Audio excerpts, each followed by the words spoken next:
I think this is where I'm gonna camp for the night. Just gotta figure out a nice little spot for my tent. This video isn't about gear. It's about something completely different. And I think it's something that's really important that every backpacker or hiker, climber, trail runner, or anyone who does adventures needs. I'm out on a quick overnight trip about 3 kilometers from my car. It's really nothing hard, nothing epic, and that's the point. I have several places that I use for quick overnights, 2 nights, trail runs, ski touring, almost anything I do. It's really useful to have that go-to place that you're really familiar with. Having spots like this are great for that quick overnight trip, just to get out, escape the city, or try new gear, try new systems, get used to camping out in the snow. It's a lot colder today than I was expecting. I wasn't expecting to be out in the snow, seeing what it's like to be out in the rain, get used to all of that, or get some training and fitness in if that's what you need to do. Getting ready for this kind of trip took about half an hour. I just packed ground pad, sleeping bag, my tent, a little bit of food, my essentials kit, cook pot, some water, bag. It removes all of that friction that you normally have from getting outside because it's so simple. You know where you're going, you don't have to plan your route, and you just get in your car and go. I find it pretty easy to get caught up in what everyone else seems to be doing. These big trips, these big thru hikes, the next biggest and greatest thing. And, realistically, you come out here just to unwind and relax a bit.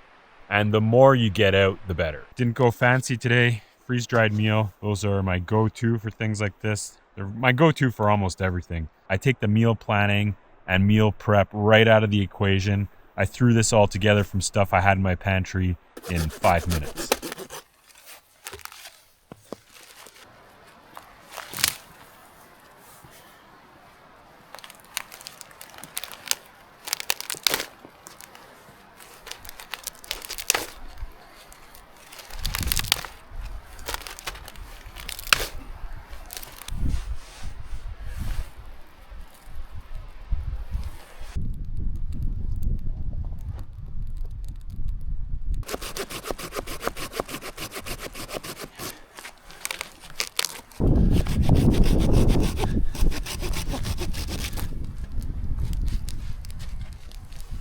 It's the very beginning of spring right now, so backpacking and peak bagging season is coming around, and my fitness is in pretty good shape.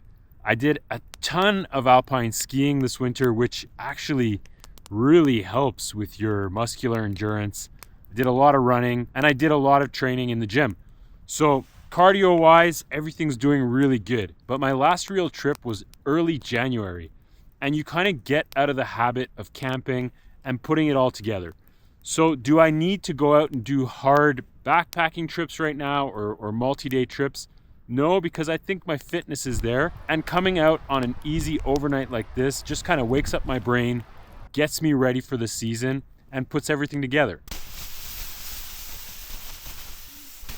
I used to read about a lot of these really well-known climbers in the late 90s, early 2000s, guys like Alex Lowe, Mark Twight, Steve House, and they train so much. I don't think people realize how much some of these athletes really train. Amateurs, we go out and try and do, and we try and go and do at their level every time or compare ourselves to them. But what they do more than everyone else is train. Something that I think you want to keep in mind. There's execution and there's training. I try and keep my fitness pretty high from training, from running, from just doing rucking and anything that puts in a lot of time. And then coming out doing trips like this, I don't focus so much on them being hard as just getting into the routine of things. And then a few times a year, I put everything together into something that's really hard for me. Obviously, there's people that do things that are way harder than what I do. Those hard trips are execution of a lot of things coming together. And when they work out well,